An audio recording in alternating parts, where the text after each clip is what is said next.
మిత్రులందరికీ శుభోదయం. నేను మీ హరి. మరి విద్యా దృక్పథాల నుంచి క్లాసులు అయితే అవుతున్నాయండి. మరి ఇప్పటివరకు విద్యా రకాలు, విద్యా నిర్వచనాలు, బౌద్ధ విద్య, ఇస్లాం విద్య, వేద విద్య, స్వాతంత్ర పూర్వ కమిటీలు, స్వాతంత్ర అనంతర కమిటీలు. ఇప్పుడు మనం చెప్పుకునే టాపిక్ ఉపాధ్యాయ సాధికారత. మరి వీడియో నచ్చితే తప్పనిసరిగా అయితే లైక్ చేయండి. ఇందు గురించి చాలా ఇంపార్టెంట్ బిట్లు ఉన్నాయండి. 72 బిట్లతో మేము ముందుకు రావడం జరిగింది. మరి మీ నుంచి ఎంకరేజ్మెంట్ ఉంటే మరిన్ని వీడియోలు చేయడానికి ఎంతో ఉత్సాహం పడతాం. మరి లేట్ లేకుండా టాపిక్లకు వెళ్ళిపోదాం. మొదటి బిట్ చూద్దామండి. వ్యక్తి శక్తులను, సామర్థ్యాలను బలోపేతం చేయడాన్ని ఏమని పేర్కొనవచ్చు? వ్యక్తి శక్తులను, సామర్థ్యాలను బలోపేతం చేయడాన్ని ఏమని పేర్కొనవచ్చు? ఆన్సర్ సాధికారత అని పేర్కొచ్చు. రెండవది, సాధికారత కలిగిన ఉపాధ్యాయులే విద్యార్థులను ఆలోచింపజేసి విజయవంతమైన అభ్యసనాన్ని అందించగలరని పేర్కొన్న విద్యావేత్త ఎవరు? సాధికారత కలిగినటువంటి ఉపాధ్యాయులే విద్యార్థులను ఆలోచింపజేసి విజయవంతమైనటువంటి అభ్యాసనాన్ని అందించగలరని పేర్కొన్న విద్యావేత్త ఎవరు? Answer option 4 good man. చాలా ఇంపార్టెంట్ బిట్లండి. మూడోది, ఈ క్రింది వానిలో ఉపాధ్యాయ సాధికారత ఆవశ్యకత కానిది ఏమిటి? చూద్దామండి. ఆన్సర్ ఆప్షన్ 3 మార్పు లేకపోవడం. మరి ఉపాధ్యాయ సాధికారత యొక్క ఆవశ్యకత చూద్దామండి. నూతన విషయ పరిజ్ఞానం కలిగి ఉండడం, మంచి పరిపాలనకు, బాధ్యతల స్వీకరణకు, ఇవన్నిటి కూడా ఉపాధ్యాయ సాధికారత ఆవశ్యకత అయితే ఉందండి. నాలుగోది, ఉపాధ్యాయ సాధికారతను ఎన్ని అంశాలు ప్రభావితం చేస్తాయని విద్యావేత్తలు గుర్తించారు? ఆన్సర్ ఆప్షన్ 4 4 రకాల అంశాలు ప్రభావితం చేస్తాయి ఉపాధ్యాయ సాధికారతకు అని విద్యావేత్తలు అయితే గుర్తించారండి. నాలుగోది, ఈ క్రింది వానిలో ఉపాధ్యాయ సాధికారతను ప్రభావితం చేయని అంశం ఏది? చేయని అంశం. ఆన్సర్ ఆప్షన్ 4 వేతనాలు అనేది ఉపాధ్యాయ సాధికారతను ప్రభావితం చేయదు. ఉపాధ్యాయుని యొక్క లక్షణాలు ఉపాధ్యాయ సాధికారతను ప్రభావితం చేస్తుంది. అదేవిధంగా వృత్తిపూర్వక శిక్షణ కూడా ఉపాధ్యాయ సాధికారతను ప్రభావితం చేస్తుంది. విద్యా ప్రణాళిక కూడా ఉపాధ్యాయ సాధికారతను ప్రభావితం చేస్తాయి. ఆరవది, ఒక ఉపాధ్యాయుడికి ఉపాధ్యాయ వృత్తి మీద రుణాత్మకమైనటువంటి దృక్పథం కలిగి ఉండి దానితో ఆ ఉపాధ్యాయుడు సాధికారతను పెంచుకోనట్లయితే అతనిని ప్రభావితం చేసే అంశం ఏది? మరి ఉపాధ్యాయ వృత్తి రుణాత్మకమైనటువంటి దృక్పథాన్ని కలిగి ఉన్నాడు. పాఠశాల అంటే రుణాత్మకం, విద్యా ప్రణాళిక కూడా రుణాత్మకం ఉంటుంది. అతని యొక్క లక్షణాల వల్లనే ఈ రుణాత్మక దృక్పథం అనేది ఏర్పడుతుంది. ఇక్కడ ఉపాధ్యాయుడు సాధికారతను పెంచుకోనట్లయితే అన్నాడు. అప్పుడు ఎందుకు పెంచుకోవడం లేదు? అతని మీద ప్రభావితం చేసే అంశం ఏది అంటే అతని యొక్క లక్షణాలండి. ఉపాధ్యాయుని యొక్క లక్షణాల వల్ల అతను రుణాత్మకమైనటువంటి దృక్పథాన్ని కలిగి ఉంటున్నాడు. ఏడవది, ఉపాధ్యాయుడు బోధించడంలో మరియు మూల్యాంకనం చేయడంలో ఇబ్బంది పడుతుంటే దానికి కారణం ఏమిటి? ఇక్కడ బోధించడం, టీచింగ్ చేయడంలోను, ఎవాల్యుయేషన్ చేయడంలోను రెండింటిలోనూ కూడా ఉపాధ్యాయుడు ఇబ్బంది పడుతున్నాడు అంటే ఇక్కడ వృత్తిపూర్వక శిక్షణ లోపాన్ని కలిగి ఉన్నాడని మనం అర్థం చేసుకోవచ్చండి. విద్యా ప్రణాళిక ప్రాబ్లం లేదు, బోధనా పద్ధతిలో లేదు. ఇక్కడ రెండింటిలోనే ఇబ్బంది పడుతున్నాడు అంటే వృత్తిపూర్వక శిక్షణ లోపం అయితే జరగడం వల్లే ఈ రెండింటిలోని ఇబ్బంది అయితే పడతాడండి. ఎనిమిదవది, 5వ తరగతి విద్యార్థికి త్రికోణమితి బోధించిన ఆ విద్యార్థి అభ్యసనానికి దూరం కాబడిన దానికి కారణంగా దీనిని పేర్కొనవచ్చు. ఇక్కడ చూడండి, మరి త్రికోణమితి అనే పాఠ్యాంశాన్ని మనం 10వ తరగతిలో చదువుతాం. కానీ 5వ తరగతి విద్యార్థికి త్రికోణమితి బోధించిన ఆ విద్యార్థి అభ్యసనానికి దూరం కాబడిన దానికి కారణం ఏం చెప్పవచ్చు? యాక్చువల్గా 10వ తరగతిలో చెప్పాల్సిన త్రికోణమితి 5వ తరగతి పిల్లవాడికి చెప్తే ఆ విద్యార్థి అభ్యసనానికి దూరం కాకపోతే ఇంకేమవుతాడు? ఆన్సర్ విద్యా ప్రణాళిక లోపం వల్ల ఈ దూరం అభ్యసనానికి దూరం అయ్యాడు ఆ విద్యార్థి అని మనం క్లియర్గా చెప్పుకోవచ్చండి. విద్యా ప్రణాళిక లోపం అంటే చిన్నపిల్లలకి పెద్ద బాధ్యతలు ఉన్నటువంటి పాఠ్యాంశాలని అప్పచెప్పకూడదు, క్రమక్రమేణంగా దాన్ని అలవాటు చేయాలి. ప్రభావవంతులైన విద్యార్థులు ఉన్నప్పుడు ఉపాధ్యాయుడు సాధికారత పెంచుకొని ప్రభావవంతంగా బోధించగలడు. దానికి ఆధారమైనది ఏంటి? మళ్ళీ చెప్తున్నానండి, ప్రతిభావంతులైన విద్యార్థులు ఉన్నప్పుడు ఉపాధ్యాయుడు సాధికారత పెంచుకొని ప్రభావవంతంగా బోధించగలడు. దానికి ఆధారమైనది ఏమిటి? ఆన్సర్ ఆప్షన్ 2 విద్యార్థుల సాధన. విద్యార్థుల సాధన చాలా ఇంపార్టెంట్ బిట్లు ఉన్నాయండి. డెపెప్ ఎపెప్ వాటి మీద అన్ని రకాల బిట్లు ఉన్నాయి, ఎవరు మిస్ అవ్వద్దు, చివరి వరకు చూడండి, చాలా యూజ్ఫుల్గా ఉంటాయండి. ఉపాధ్యాయ సాధికారత ఎన్ని స్థాయిల్లో ఉంటుంది? ఆన్సర్ ఆప్షన్ 2 2 స్థాయిల్లో ఉంటుందండి. 2 స్థాయిల్లో ఉపాధ్యాయ సాధికారత అనేది ఉంటుంది. 11వది, ఉపాధ్యాయుడు స్వీయ ప్రేరణ కలిగి ఉండి సాధికారతతో బోధించిన అతని సాధికార స్థాయి ఏమిటి? ఆన్సర్ ఆప్షన్ 3 ఉపాధ్యాయ స్థాయి. ఇది చాలా ఇంపార్టెంట్ అండి. ఇది ఉపాధ్యాయుడు స్వీయ ప్రేరణ కలిగి ఉండాలి, ఎప్పటికప్పుడు తనకు తానుగానే ప్రేరణ పొంది ఉండాలి.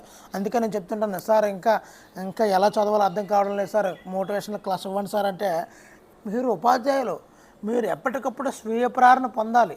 మీరు ప్రేరణ పొందేటట్టు మీ మాట తీరు ఉండాలి. అంతే తప్ప నేను ఇంకా మొదలెట్టలేకపోతున్నానండి, నాకు డిఎస్సి ఎగ్జామ్ దగ్గరలో వచ్చేస్తున్నట్టుంది, భయం వేస్తుందండి, ఎలా ప్రిపరేషన్ స్టార్ట్ చేయాలో అని ఉండకూడదు. అలాగనే సార్ డిఎస్సి అని ప్రతిరోజు పేపర్లో వస్తుంది సార్, అది అన్నమే కానీ రావడం లేదు సార్, ఇంకా జరిగే పని ఏం కాదు సార్, మీరు మమ్మల్ని మోసం చేయొద్దు సార్, మీ న్యూస్లో మమ్మల్ని మోసం చేయకండి, అది పడినప్పుడు చూద్దాంలే అని కూడా ఉండకూడదు. ఎందు గురించి అని మీకు ప్రేరణ లేకపోవడం, మీ వృత్తి మీద మీరు ఎంతవరకు వేచి ఉన్న ఈ కాలం మీద మీరు తీసుకున్న శిక్షణ మీద మీకు స్వీయ ప్రేరణ లేదు. మీరు ప్రేరణ పొందాలి, ఎక్కడికక్కడ ప్రేరణ పొందితేనే ఉపాధ్యాయుడు నిత్య విద్యార్థి లాంటివాడు. ఉపాధ్యాయుడు యొక్క మేధస్సు ఒక ట్యాంక్ లాంటిదండి, ఎప్పుడు వాటర్తో ఫిల్ చేస్తూ ఉండాలి, నాలెడ్జ్తో ఫిల్ చేస్తుండాలి. అప్పుడు నోరు అనే నాళం అంటే ట్యాప్ ద్వారా మనకు మంచి వాక్తలు మంచి చెప్పగలిగే స్థాయి ఆ ఉపాధ్యాయుడికి ఉంటుంది నిత్యం. మరి మెదడు అనే ట్యాంకులో ఏమీ లేకపోతే నోటి నుంచి ఏమొస్తుంది? సో కాబట్టి ఆ స్వీయ ప్రేరణ ఎవరైతే ఏ ఉపాధ్యాయుడు అయితే కలిగి ఉంటాడో వాడికి అమూల్యమైన నాలెడ్జ్ని సేకరిస్తూ మరి ఈ ట్యాప్ నుండి అదే నోటి నుంచి అనేకమైనటువంటి కొత్త విషయాలు చెప్పగలుగుతాడు. అప్పుడే అలాంటి ఉపాధ్యాయుడికే ఈ విద్యార్థులందరూ కూడా, నేటి విద్యార్థులు ఏ విధంగా ఉన్నారు, చాలా రెబల్స్గా ఉన్నారండి. ఎవరి దగ్గర కంటెంట్ ఉంది, ఎవరి దగ్గర మ్యాటర్ ఉంది, ఎవరు చక్కగా చెప్తారో అనుకుంటారో వాడి దగ్గర మాత్రం ఎటువంటి విద్యార్థి అయినా కూడా దండగట్టుకొని ఉంటాడండి. ఎవరి దగ్గర అయితే కంటెంట్ లేదో, ఎవరి దగ్గర అయితే హడావిడి చేస్తారో అంటే సబ్జెక్ట్ లేకుండా హడావిడి చేస్తుంటారు కదా, వాళ్ళ దగ్గర మాత్రం రెబల్గానే ఉంటాడండి ఆ పిల్లవాడు. ఓకే అండి, ఇక్కడ ఉపాధ్యాయుడు స్వీయ ప్రేరణ కలిగి ఉండి సాధికారతతో బోధించిన అతని యొక్క సాధికారత స్థాయి ఏంటంటే ఉపాధ్యాయ స్థాయి అండి. 12వది, ఉపాధ్యాయుడు సాధికారత కలిగి బోధించాలనుకున్న సహోపాధ్యాయుల సహకారం లేకపోవడంతో సాధికారత వైకల్యం ఏర్పడిన అతని సాధికారత లోపస్థాయి ఏమిటి? ఇది ఇక్కడ ఉపాధ్యాయ స్థాయి మారిపోయింది, ఇక్కడ పాఠశాల స్థాయిలోకి వచ్చాడండి. ఇక్కడ పాఠశాల స్థాయిలోకి వచ్చాడు కాబట్టి ఇది సహోపాధ్యాయులు అన్నాడు కాబట్టి ఇక్కడ పాఠశాల వాతావరణం వస్తుంది కాబట్టి పాఠశాల స్థాయి అంటామండి. 13వది, ఈ క్రింది వాణిలో ఉపాధ్యాయ సాధికారతకు తోడ్పడనిది ఏమిటి? ఆన్సర్ వేతనాలు అండి. వేతనాలు అనేవి ఉపాధ్యాయ సాధికారతకు తోడ్పడదు. ఇక్కడ తోడ్పడేవి ఏంటంటే పాఠశాల వాతావరణము, విద్యార్థుల సాధన, విద్యా ప్రణాళిక, ఇవన్నీ కూడా ఉపాధ్యాయ సాధికారతకు తోడ్పడతాయి. 14వది, ఈ క్రింది వానిలో ఉపాధ్యాయ సాధికారతను పెంపొందించేది ఏమిటి? ఉపాధ్యాయ సాధికారతను పెంపొందించేది ఆప్షన్ 4 పైవన్నీ అండి. బోధనా పరికరాలు, మౌలిక సౌకర్యాలు, ప్రయోగశాల, ఇవన్నీ కూడా ఉపాధ్యాయ సాధికారతను పెంపొందిస్తుంటాయండి. లైట్గా టాపిక్లకు వెళ్తున్నామండి, ఇది బేసిక్ బిట్స్ అనమాట ఇవన్నీ. ఉపాధ్యాయ సాధికారతలో తోడ్పడని అంశం ఏది? ఆన్సర్ విద్యార్థుల తల్లిదండ్రులు అండి. విద్యార్థుల తల్లిదండ్రుల ఉపాధ్యాయుల యొక్క సాధికారతకి ఎటువంటి ఉపయోగపడదు. అదే గ్రంథాలయం అనేది ఉపాధ్యాయుకి సాధికారతను పెంపొందించేది. బోధనా పరికరాలు, విద్యార్థుల ప్రజ్ఞ ఇవన్నీ కూడా ఉపాధ్యాయ సాధికారతలో తోడ్పడే అంశాలు అనమాట. కానీ విద్యార్థుల తల్లిదండ్రులది ఎటువంటిది అంశం ఉండదన్నమాట. 16వది నల్లబల్ల విద్యా పథకాన్ని నల్లబల్ల విద్యా పథకం అంటే ఆపరేషన్ బ్లాక్ బోర్డ్ ఉంటుంది కదా, ఏ కార్యక్రమంలో పేర్కొన్న మాదిరిగా అమలు చేశారు? మరి ఈ ఆపరేషన్ బ్లాక్ బోర్డ్ అనేది ఏ పథకంలో భాగంగా అమలు చేయడం జరిగింది? ఆన్సర్ 1986 జాతీయ విద్యా విధానం, 1986 జాతీయ విద్యా విధానం, నేషనల్ ఎడ్యుకేషన్ పాలసీ. 17వది నల్లబల్ల విద్యా పథకము అంటే ఆపరేషన్ బ్లాక్ బోర్డ్ ఏ సంవత్సరంలో ప్రారంభించారు? చాలా చాలా ఇంపార్టెంట్ బిట్లు ఇక్కడి నుంచి కంటిన్యూ అవుతాయండి. సో 1986లో దీన్ని ప్రతిపాదించారు. 1987లో దీన్ని ప్రారంభించడం అయితే జరిగిందండి. 1987లో. 18వది నల్లబల్ల విద్యా పథక ప్రధానమైనటువంటి ఉద్దేశాలు ఏమిటి? ఆన్సర్ ఆప్షన్ 4 పైవన్నీ అండి. అదనపు తరగతి గదుల నిర్మాణము, అదనపు ఉపాధ్యాయుల నియామకము, బోధనా పరికరాల పంపిణీ ఇవన్నీ కూడా నల్లబల్ల విద్యా పథకాన్ని ప్రధానమైనటువంటి ఉద్దేశాలండి. 19వది ఏ విద్యా పథకంలో భాగంగా విరివిగా బోధనా పరికరాలు పంపిణీ చేశారు?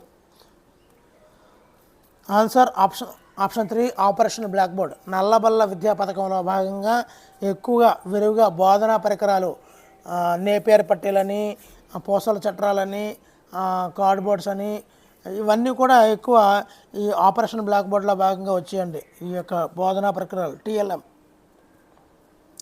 20వది నల్లబల్ల విద్యా పథకం ప్రారంభం అనుసరించి ఈ క్రింది వానిలో సరికానిది ఏమిటి?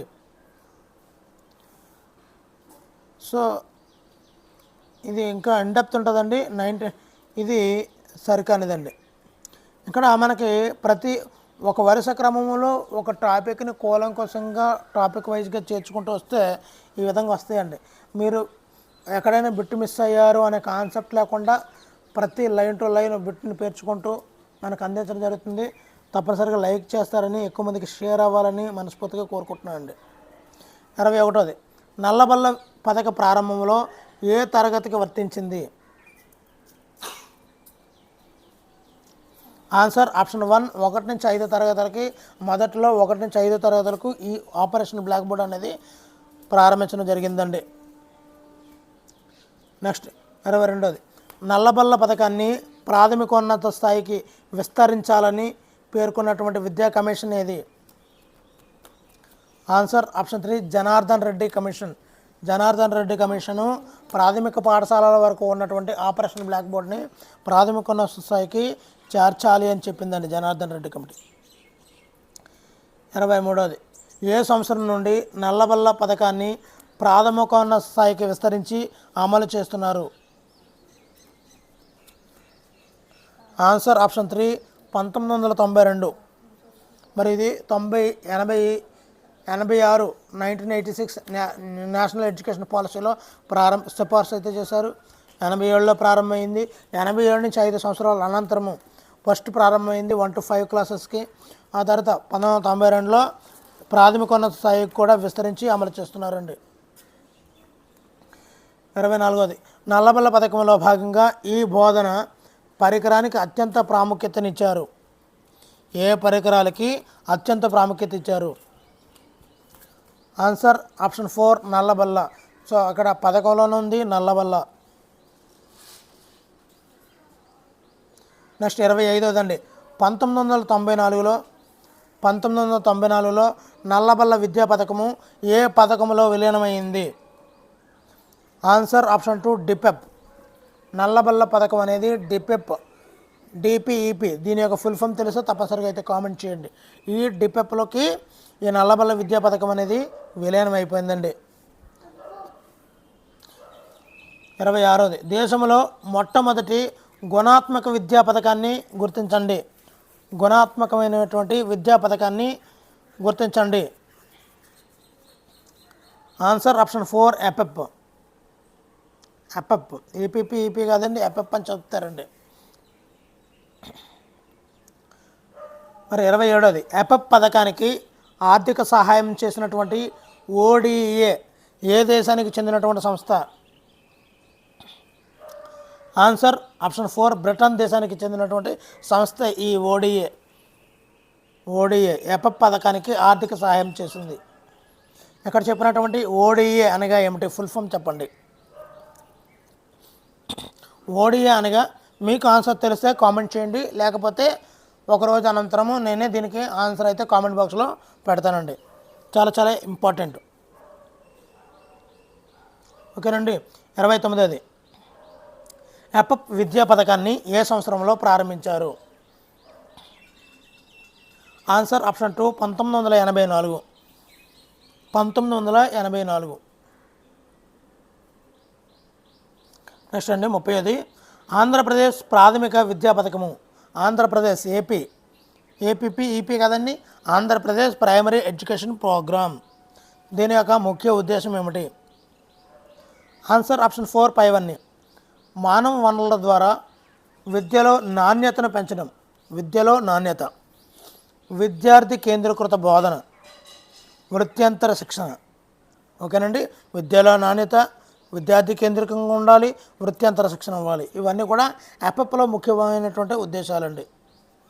అంటే ఎక్కడ బిట్టు మిస్ అవ్వకూడదని అన్నీ కూడా పెట్టడం జరుగుతుందండి. ఈ క్రింది వానిలో ఎపెప్ సూత్రం కానిది ఏమిటి? కానిది. ఆన్సర్ ఆప్షన్ 2 అనుభవం ద్వారా అభ్యసనాన్ని నేర్చుకోకపోవడం అనేది కాదండి. ఇక్కడ ఎపెప్ సూత్రాలు చూసేద్దామండి. అభ్యసన కృత్యాలు కల్పించడం అంటే లెర్నింగ్ యాక్టివిటీస్ అనేది కల్పించడం ద్వారా విద్యార్థి కేంద్రీకృత బోధనతో జరిగి విద్యార్థి బాగా నేర్చుకుంటాడు అనేది ముఖ్యమైనటువంటి ఉద్దేశం అండి. మరి ఎప్పుడైతే అభ్యసన కృత్యాలను ప్రవేశపెట్టామో మరి ప్రతి విద్యార్థికి కూడా వైయక్తిక భేదాలు కలిగి ఉంటాడు. ఏ విద్యార్థి బాగా చదువుతున్నాడు, ఏ విద్యార్థి బాగా చదవడం లేదు అనేది తెలుసుకొని విద్యార్థికి వైయక్తిక భేదాలను అనుసరించి ఉపాధ్యాయుడు విద్యార్థి కేంద్రీకృత బోధన చేస్తాడు అనేది ఇక్కడ ఎపెప్ యొక్క సూత్రంలో భాగం అండి. అదేవిధంగా స్థానిక వనరుల వినియోగం. ఇంతకుముందు చెప్పేవారు లో కాస్ట్ టీఎల్ఎం అని. అంటే అక్కడ స్థానిక పరిసరాల్లో ఉన్నటువంటి టీఎల్ఎం అంటే ఇప్పుడు లెక్కలు చెప్పాలంటే చింతగింజలు, రాళ్ళు, ఆకులు వీటి ద్వారా చెప్పాలి. అదేవిధంగా సైన్స్ చెప్పాలంటే అక్కడ ఉన్నటువంటి సైన్స్ పరికరాలు, మొక్కలు, నేచర్ను ఉపయోగించి చెప్పడము. ఈ విధంగా స్థానిక వనరులను ఉపయోగించడం ద్వారా, అదేవిధంగా ఒక కిరాణాలో పర్చేజింగ్, అమ్మకాలు, కొనడాలు అవన్నీ కూడా స్థానికంగా ఉన్నటువంటి కిరాణా కొట్ట ద్వారా నేర్పించాలి. సో ఈ విధంగా విద్యార్థి కేంద్రీకృతంగా బోధన జరగాలని చెప్పడం జరిగిందండి. 32ది ఏ విద్యా పథకంలో భాగంగా వ్యక్తిగత, జట్టు మొత్తం పనిని అభివృద్ధి పరచాలని నిర్ణయించారు? ఇక్కడ ఇండివిజువల్, హోల్ క్లాస్ అండ్ ఈ విధంగా individual, peer group, whole class ఈ విధంగా పనిని అభివృద్ధి పరచాలని ఏ విద్యా పథకంలో నిర్ణయించారు? Answer option 3 ఎపెప్. మరి ఈ వ్యక్తిగత, జట్టు మొత్తం అనేది ఎప్పుడు వస్తుందండి అంటే వ్యక్తిగతంగా చేసినప్పుడు ఎవరు ఎక్కువ స్థాయిలో ఉన్నారు, ఎవరు లో స్థాయిలో ఉన్నారో తెలుస్తుందండి. ఇక్కడ జట్టు పనిగా చేసేటప్పుడు ఒక ఉపాధ్యాయుడు చెప్పినప్పుడు ఒక విద్యార్థి నేర్చుకోకపోవచ్చు, కానీ తన స్నేహితుడు చెప్తే నేర్చుకుంటాడు. అప్పుడు జట్టు మొత్తంగా పనిని అభివృద్ధి పరుస్తాడండి. సో కొన్ని కృత్యాలు వ్యక్తిగతంగా ఇండివిజువల్గా ఇవ్వాలి, కొన్ని జట్టుల రూపంలో ఇవ్వాలి, కొన్ని యాక్టివిటీ మొత్తం హోల్ క్లాస్ యాక్టివిటీస్ అయితే ఇవ్వాల్సి ఉంటుందండి. ఆ విధంగా ఎపెప్ని జట్టు, వ్యక్తిగత మొత్తం పనిని అభివృద్ధి పరచాలని ఎపెప్ ద్వారా సూచించారండి. 33ది ఎపెప్ విద్యా పథకము ఎప్పుడు డిపెప్లో విలీనమైంది? Answer option 3 1996. 1996. ఇక్కడ ఎపెప్, ఆపరేషన్ బ్లాక్ బోర్డు ఇవన్నీ కూడా డిపెప్లో విలీనం అవుతున్నాయి. మనకి ఒక కంటిన్యూగా ఈ యొక్క బిట్లను మనం పరిశీలన చేస్తున్నట్లయితే డిపెప్ ఎప్పుడు వచ్చింది అన్నది మనం అవగాహన చేసుకోవచ్చు. ఆపరేషన్ బ్లాక్ బోర్డ్ ఎప్పుడు వచ్చిందో అవగాహన చేసుకోవచ్చు, ఎపెప్ ఎప్పుడు వచ్చిందో అవగాహన చేసుకోవచ్చు. వీటన్నిటిలో కూడా డిపెప్లో 1996లో ఎపెప్ డిపెప్లో 1996లో విలీనమైందండి. మరి ఆపరేషన్ బ్లాక్ బోర్డు డిపెప్లో ఎప్పుడు విలీనమైంది? ఆల్రెడీ చెప్పాను, మరొకసారి కామెంట్ చేయండి. 34ది దేశవ్యాప్తంగా ప్రాథమిక విద్యను అందుబాటులోకి తేవడానికి తీసుకొచ్చినటువంటి విద్యా పథకం ఏమిటి? దేశవ్యాప్తంగా ప్రాథమిక విద్యనండి, ప్రైమరీ ఎడ్యుకేషన్ని అందుబాటులో తేవడానికి తీసుకొచ్చిన విద్యా పథకమే డిపెప్. అందుకే డిపెప్లో మొదట్లో భాగంగా 1 నుంచి 5 క్లాసులకే విద్యా సౌకర్యాలు ఇవ్వాలని డిపెప్ ద్వారా చెప్పడం జరిగింది.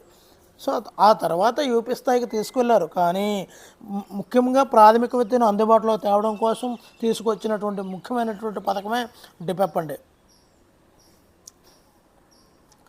ఇదండి 35ది డిపెప్ కార్యక్రమాన్ని ఎప్పుడు ప్రారంభించారు?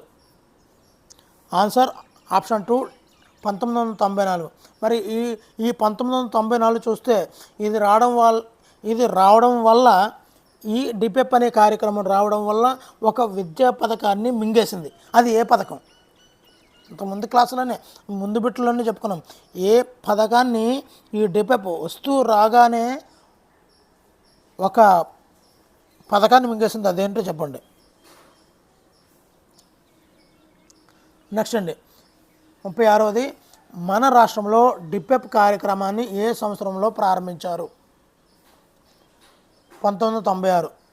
96 యొక్క విశిష్టత కూడా మనం ఇప్పుడే మాట్లాడుకున్నాం. 1996లో ఎపెప్ని డిపెప్లో విలీనం చేసిన సంవత్సరం అండి. మనం ఈజీగా ఈ విధంగా ర్యాండమ్గా వరుస క్రమంలో చదువుకుంటూ ఉంటే మనకి ఎటువంటి ఢోకా ఉండదు, హ్యాపీగా అన్నీ కూడా గుర్తుంటాయి. ప్రారంభంలో డిపెప్ కార్యక్రమం అమలు కానటువంటి జిల్లా ఏది? రంగారెడ్డి అండి. రంగారెడ్డిలో ప్రారంభంలో అమలు కాని జిల్లా అండి. మరి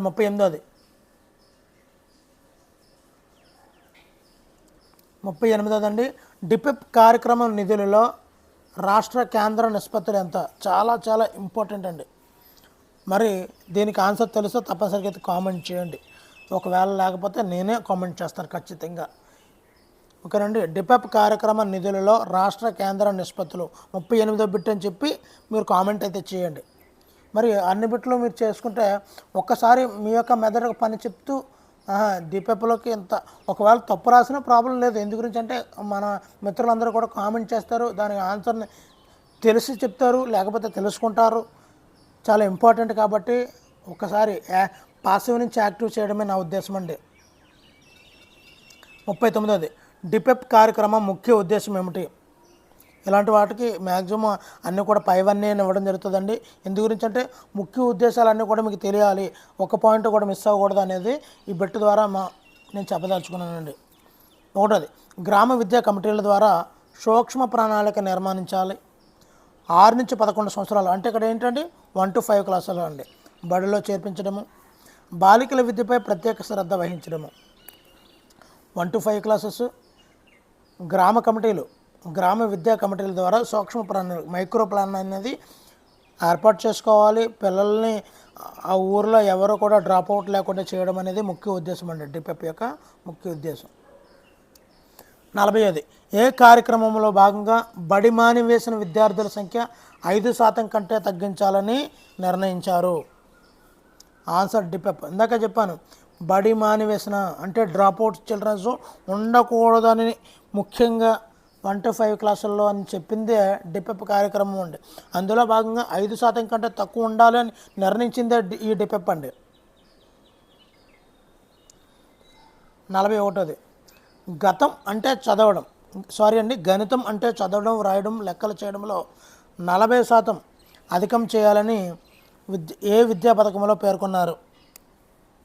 అది కూడా డిపెప్ అండి. డిపెప్ ప్రకారంగా గతం కంటే చదవడం, రాయడం, లెక్కలు చేయడంలో 40% అధికం చేయాలని ఏ విద్యా పథకంలో అంటే పూర్వం జరిగినటువంటి విద్యా వ్యవస్థలో ఎంత శాతం చదివారన్న దానికంటే గతం కంటే చదవడం, రాయడం, లెక్కలు చేయడంలో 40% అధికం చేయాలి.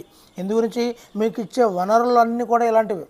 అప్పటి వరకు ఓబీబీ పథకం ద్వారా ఇచ్చాము, అదేవిధంగా ఎపెప్ పథకం ద్వారా అనేక నిర్మాణాలను ఏర్పాటు చేసాం. ఇప్పుడు డిపెప్ పథకం ద్వారా ఈ టార్గెట్ని అయితే రీచ్ చేయాలి అని చెప్పి 40% కంటే ఎక్కువ చేయాలని చెప్పి ఈ డిపెప్లో ఒక పేర్కోవడం జరిగిందండి. ఇక్కడ 42వది సూక్ష్మ విద్యా ప్రణాళికను ఈ కార్యక్రమంలో భాగంగా అమలుపరిచారు. ఇంతకుముందు చెప్పాను, డిపెప్ కార్యక్రమంలో భాగంగా 1 to 5 క్లాసెస్ పిల్లలు ఎక్కడ మిస్ అవ్వకూడదని, అదేవిధంగా బాలికల విద్య మీద ప్రత్యేకంగా ఫోకస్ చేశారు. అదేవిధంగా గ్రామ విద్యా కమిటీల ద్వారా సూక్ష్మ విద్యా ప్రణాళికను ఏర్పాటు చేయాలి అని కూడా ఈ డిపెప్ కార్యక్రమం ద్వారా మనం చెప్పడం జరిగింది.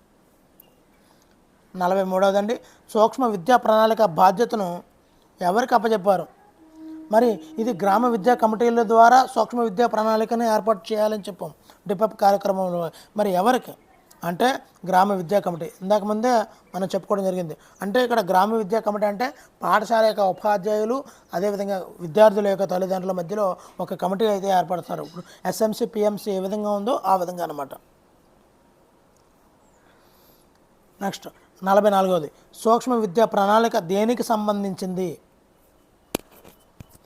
మరి ఎప్పుడైతే ప్లాన్ వేసుకున్నారో గ్రామ విద్యా కమిటీలు ఏర్పాటు చేసుకున్నారో పాఠశాల యొక్క అభివృద్ధికి ఈ సూక్ష్మ విద్యా ప్రణాళిక అనేది దోహదపడుతుందండి. 45వది వికలాంగులకు పాఠశాలలో ప్రత్యేక సౌకర్యాలు కల్పించాలని సూచించినటువంటి విద్యా పథకం ఏంటి? వికలాంగులకండి. ఇప్పుడు ప్రతి పాఠశాలలో కూడా ర్యాంపులు ఉన్నాయి. ఎందు గురించి అంటే ఆ వికలాంగులను దృష్టిలో పెట్టుకొని ఈ యొక్క పాఠశాలకు ర్యాంపులు అయితే అవ్వడం జరిగిందండి. ఆ ర్యాంపులు ఎందుకు వచ్చాయి, ఏ పథకం కార్యక్రమం వల్ల వచ్చాయంటే ఈ డిపెప్ అండి. మరి ఆ పిల్లలు మీదకు రాకపోవడం, వికలాంగులు అంటే అంగవైకల్యంతో కూడిన అదే బదిరులు ఇవన్నీ కూడా వికలాంగుల కేటగిరీలోకి వస్తాయండి. వాళ్ళకి సంబంధించినటువంటి ప్రత్యేక సౌకర్యాలు అంటే వినికిడి ఐపాడ్స్ ఉంటాయి కదండి, అదే చెవిటి మిషన్లు అంటారు కదా, అవి కళ్ళద్దాలు ఇవన్నీ కూడా ర్యాంపులు వీల్ చైర్స్ ఇవన్నీ కూడా వాటిలో భాగంగానే రావడం వచ్చాయి. డిపెప్ కార్యక్రమంలో భాగంగా వికలాంగులకి ఇవన్నీ కూడా ఏర్పాటు చేశారండి. ఇది 0 ఎన్రోల్మెంట్ అంటే అసలు డ్రాప్అవుట్ చిల్డ్రన్ అనేది ఉండకూడదు. కనీసం వికలాంగులైనా కూడా పాఠశాలకు దూరంగా ఉండకూడదని చెప్పి డిపెప్ కార్యక్రమంలో భాగంగా ఈ నిర్ణయం అయితే తీసుకున్నారండి. 46వది ఈ క్రింది వానిలో డిపెప్ ద్వారా కల్పించనిది. మరి అప్పుడు ఈ డిపెప్ కార్యక్రమం 1996 మన రాష్ట్ర ప్రభుత్వంలో అమలు చేసింది. అప్పుడు మధ్యాహ్న భోజనం అందించడం అయితే లేదండి, అప్పుడు లేదు. ఒకనండి ఉచిత పుస్తకాలు ఉన్నాయి, ఆవాసంలో పాఠశాలలు ఉన్నాయి, బాల కార్మికులను బడిలో చేర్పించడం ముఖ్య ఉద్దేశము, కానీ 4వది లేదండి. 47వది ఏ విద్యా పథకం రావడంతోనే డిపెప్ రద్దు కాబడింది? మరి ఈ అపప్ డిపెప్ రావడం వల్ల, ఓబీబీ డిపెప్ రావడం వల్ల, ఇప్పుడు డిపెప్ ఏ పథకం రావడం వల్ల ఇది కనుమరుగైంది?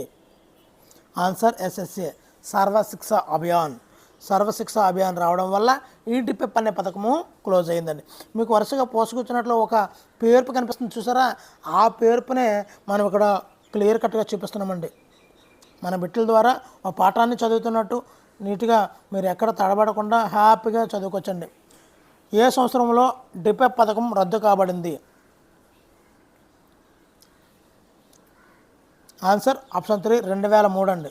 2003లో డిపెప్ పథకం రద్దు కాబడింది. మరి 49ది ఆంధ్రప్రదేశ్ పాఠశాల ఆరోగ్య పథకాన్ని ఏ సంవత్సరంలో ప్రారంభించారు? ఆంధ్రప్రదేశ్ పాఠశాల health program, Andhra Pradesh school health program. Answer option 4 1998లో ప్రారంభించడం అయితే జరిగిందండి. 98. ఆంధ్రప్రదేశ్ పాఠశాల ఆరోగ్య పథక ముఖ్యమైనటువంటి ఉద్దేశం ఏంటి? పైవన్నీ అండి. అంటే ఆ ముఖ్య ఉద్దేశాలన్నీ తెలియాలనే ఉద్దేశంతో 4 చేర్చడం జరిగిందండి. నిర్ణీత కాలంలో టీకాలు ఇప్పించడం, వ్యక్తిగత పరిసరాల పరిశుభ్రతను నేర్పడం, ఎక్కడ? పాఠశాలలో. శారీరక మానసిక మార్పులపై అవగాహన కల్పించడం, అంటే ఇక్కడ పాఠశాలలో విద్యార్థులు పెరుగుతున్న కొద్దీ శారీరకంగా మైండ్లోని మార్పులు అయితే ఏర్పడుతుంటాయి. శారీరకంగా వచ్చే మార్పుల వల్ల ఒక భయాందోళనకు లోనవుతుంటారు. లేదు ఈ వయసులో ఇలాగే మేసాల గడ్డలు వస్తుంటాయి, ఈ విధంగా మారుతారు, ఈ విధంగా పింపుల్స్ వస్తాయి, ఈ విధంగా చెప్పడం అనేది అవగాహన కల్పించడము, టీకాలు ఇప్పించడము, పరిసరాలు పరిశుభ్రంగా ఉంచేయడం, ఏ విధంగా చేతులు కడుక్కోవాలి, ఏ విధంగా నెయిల్స్ కట్ చేసుకోవాలి, ఏ విధంగా ఉండాలి అనే అన్నీ కూడా నేర్పించడము ప్రాథమిక ఆంధ్రప్రదేశ్ పాఠశాల ఆరోగ్య పథకం యొక్క ముఖ్యమైన ఉద్దేశాలండి. మరి 51ది ఏ విద్యా పథకం అమలులో విద్యార్థుల ఆరోగ్యం మెరుగుపడింది? ఇంతకుముందే చెప్పాను, ఆంధ్రప్రదేశ్ స్కూల్ హెల్త్ ప్రోగ్రామ్ అండి. మరి ఒక కాన్సెప్ట్లోకి వెళ్ళే కొలితే మరి డైరెక్ట్గా మీరు ఆన్సర్లు పెట్టడం జరుగుతుంటుందండి హ్యాపీగాను. మరి 52వది ప్రస్తుతం పాఠశాలలో పిల్లల ఆరోగ్యంపై అమలు చేస్తున్నటువంటి కార్యక్రమం ఏది? ఆన్సర్ ఆప్షన్ 4 జవహర్ బాల ఆరోగ్య రక్ష. జవహర్ బాల ఆరోగ్య రక్ష అనే పథకం అండి. 53వది సర్వశిక్ష అభియాన్ కార్యక్రమాన్ని మన రాష్ట్రంలో ఎప్పటి నుండి అమలు చేస్తున్నారు? ఆన్సర్ 2003. ఇక్కడ బాగా గమనించాలి, సర్వశిక్ష అభియాన్ 2003లో వచ్చింది. మరి డిపెప్ కార్యక్రమం, డిపెప్ కదండి, డిపెప్ కార్యక్రమాన్ని దీనిలో విలీనం 2004లో చేశారు. 4 అండి 3 అండి? ఎస్, 2003లో విలీనం చేశారండి. ఈ డిపెప్ కార్యక్రమం 2003లో విలీనం చేశారు. అప్పుడే ఈ సర్వశిక్ష అభియాన్ బయటకు రావడం. అంటే డిపెప్ ముగింపు, ఎస్ఎస్ఏ ప్రారంభం రెండు ఒకసారి 2003. ఓకేనండి. సో ఈ విధంగా క్లారిటీతో మనం చదువుకున్నట్లయితే హ్యాపీగా మనం క్లారిటీ, ఒకవేళ రాంగ్ రావచ్చు, ప్రతి ఒక్కరికి చిన్న చిన్న క్లారిఫికేషన్ మిస్ అవ్వచ్చు, కానీ ఒకసారి క్రాస్ చెక్ చేసుకుంటూ చదివితే చాలా హ్యాపీగా గుర్తుంటుందండి. మరి ఈ సర్వశిక్ష అభియాన్ కార్యక్రమం యొక్క ప్రధానమైన ఉద్దేశం ఏమిటి? మరి 2010 నాటికే 14 సంవత్సరాల విద్యను పూర్తి చేయడము, ఇది దాని యొక్క మెయిన్ ఉద్దేశం అండి. 55వది సర్వశిక్ష అభియాన్ ప్రారంభంలో ఏ తరగతి సమూహానికి వర్తించింది? చాలా చాలా ఇంపార్టెంట్ బిట్లు అండి ఇవన్నీ కూడా. 1 నుంచి 7 తరగతులండి. అంతకుముందు యూపీ స్కూల్స్ అన్నీ కూడా 1 నుంచి 7 ఉండేయండి. ఇప్పుడు తర్వాత 2009, 2010, 11 ఆ టైంలో 8వ తరగతి కూడా వచ్చిందండి. ఇప్పుడు ఏంటంటే ఈ విద్యా సంవత్సరం 2025-26 విద్యా సంవత్సరం నుంచి అసలు యూపీ స్కూల్స్ అనేవి లేవండి. మరి 56వది ప్రస్తుతం సర్వశిక్ష అభియాన్ ఏ తరగతి సమూహానికి వర్తిస్తుంది? ఆన్సర్ 1 నుంచి 8 తరగతులండి. 1 నుంచి 8 తరగతులండి. 57వది సర్వశిక్ష అభియాన్ ప్రారంభంలో కేంద్ర రాష్ట్ర నిధుల వ్యయం, చాలా చాలా ఇంపార్టెంట్ అండి ఇది. ప్రారంభంలో 85-15 అండి. కేంద్రం 85% ఇస్తే రాష్ట్రం 15% నిధులని ఇచ్చేదండి. ఆ విధంగా సర్వశిక్ష అభియాన్ పథకాన్ని ఇంప్లిమెంట్ చేసేవారండి.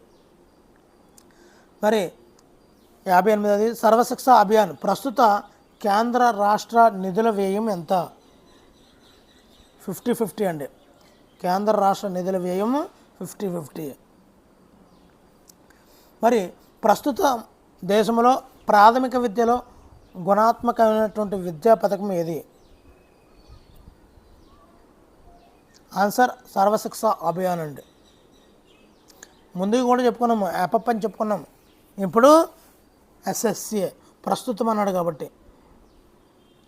60వది సర్వశిక్ష అభియాన్లో భాగంగా ఈ క్రింది వానిలో సరికానిది ఏమిటి? సరికానిది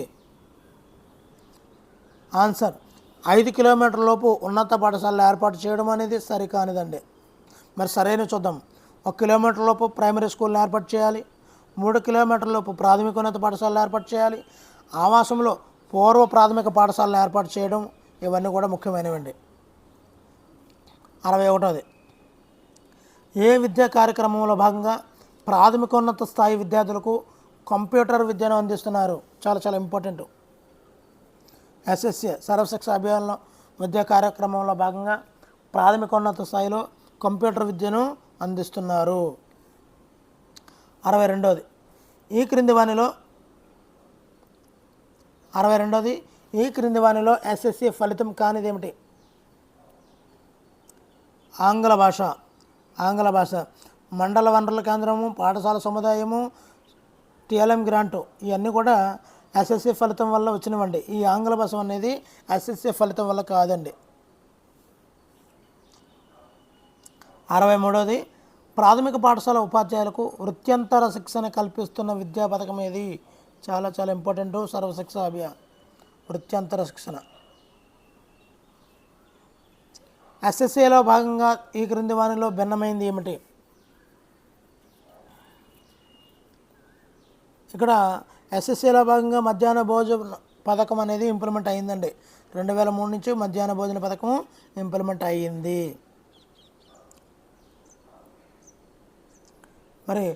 మరి చాలామంది పిల్లలు ఆకలితో రావడము, నిరుపేదలు రావడము అవన్నీ గమనించినటువంటి ఎస్ఎస్ఏ ఈ కార్యక్రమంలో భాగంగా మధ్యాహ్న భోజన పథకాన్ని ఇంప్లిమెంట్ చేస్తుందండి. 65 ప్రాథమిక పాఠశాలలు స్థాపించే అవకాశం లేని చోట విద్యా హామీ పథకం కింద విద్యా కేంద్రం నిర్వహించాలని పేర్కొన్నటువంటి విద్యా పథకం ఏది? ఎస్ఎస్ఏ. 66 సర్వశిక్ష అభియాన్ నినాదం ఏమిటి? అందరూ చదవాలి, అందరూ ఎదగాలి. అందరూ చదవాలి, అందరూ ఎదగాలి. 67 ఈ క్రింది వానిలో ఉపాధ్యాయ సాధికారతకు తోడ్పడనిది ఏమిటి? సినిమాలు, దూరదర్శన్, ఆకాశవాణి, టెలికాన్ఫరెన్స్ ఇవన్నీ కూడా తోడ్పడతాయి, కానీ సినిమాలు తోడ్పడవు. 68 విద్యార్థుల కోసం టెలిస్కూల్, జ్ఞానదర్శన్ అనే కార్యక్రమాలు దేనిలో ప్రసారం అవుతున్నాయి? టెలిస్కూల్, జ్ఞానదర్శన్ ఒకప్పుడు ప్రసారం అయ్యాయి అండి, చాలా బాగుంది దూరదర్శన్లో. 69 మరి ఎన్ని ఎక్కువ బిట్లతో మీకు ర్యాపిడ్గా చేయడం అనేది మామూలు విషయం కాదు. మిత్రులు గమనించాలి, మీరు ఎక్కడా కూడా మీ యొక్క నెగ్లెక్ట్తో వదిలేయకూడదు అనే ఉద్దేశంతోనే ఎక్కువ బిట్లతో మీ ముందుకు రావడం జరుగుతుందండి. మిత్రులు దయచేసి గమనించి దయచేసి వీడియోని లైక్ చేస్తూ ఎక్కువ మందికి షేర్ అవ్వాలండి. మరి మీకోసం చేస్తున్న ఈ ప్రయత్నాన్ని మీరు అభినందిస్తూ మీ యొక్క అభినందనని లైక్ ద్వారా తెలియజేస్తారని మనస్ఫూర్తిగా కోరుకుంటున్నానండి. 69 ఆకాశవాణిలో సోమ, బుధ, శుక్రవారాలలో ప్రసారమయ్యే మన ప్రపంచం అనే కార్యక్రమాన్ని ఎవరు రూపొందిస్తున్నారు? Answer option 2 Sarva Shiksha Abhiyan. 75 మన దేశ సంస్కృతి సాంప్రదాయాల పరిరక్షణకు కృషి చేస్తూ ఉపాధ్యాయులకు శిక్షణ ఇస్తున్నటువంటి సంస్థ ఏది?